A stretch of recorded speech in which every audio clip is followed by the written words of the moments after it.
গাজায় নেতানিয়াহু বাহিনীর আগ্রাসন আর সম্প্রতি ইরান ইসরায়েল পাল্টাপাল্টি হামলায় উত্তপ্ত হয়ে আছে মধ্যপ্রাচ্য।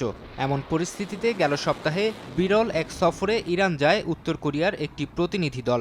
এরপর থেকেই দুই দেশের মধ্যে সামরিক সহযোগিতার চুক্তির বিষয়ে শুরু হয় নানা জল্পনা কল্পনা। যদিও উত্তর কোরিয়ার গণমাধ্যম দাবি করে প্রতিনিধি দলের সফরে বাণিজ্যিক বিষয়েই কেবল আলোচনা হয়েছে। তবে ইরান উত্তর কোরিয়ার মধ্যকার সামরিক সহযোগিতার বিষয়টি নিয়ে গভীর উদ্বিগ্ন যুক্তরাষ্ট্র।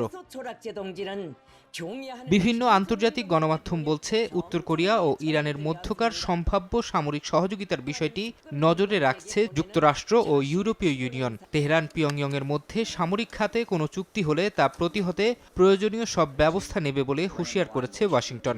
সামরিক চুক্তির বিষয়টি সত্য হলে ইরান ও উত্তর কোরিয়ার ওপর দেয়া হতে পারে আরও নিষেধাজ্ঞা। আর ইইউ নিজেদের উদ্বেগের কথা জানিয়ে বলেছে, দুই দেশ শিগগিরই জাতিসংঘের দেয়া নিষেধাজ্ঞা অমান্য করতে পারে। বিকাশে কম খরচে ক্যাশ আউটের লিমিট বেড়ে 50,000। প্রিয় এজেন্টও 2টা।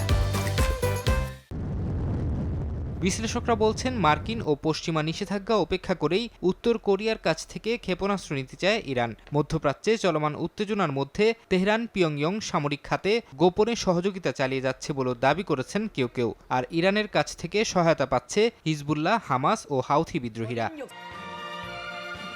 1980 সালে তৎকালীন ইরান ইরাক যুদ্ধের সময় তেহরানের কাছে অস্ত্র বিক্রি শুরু করে পিয়ংইয়ং। এরপর থেকে দুই দেশ নিজেদের ক্ষেপণাস্ত্র সক্ষমতা বাড়াতে মনোযোগী হয়।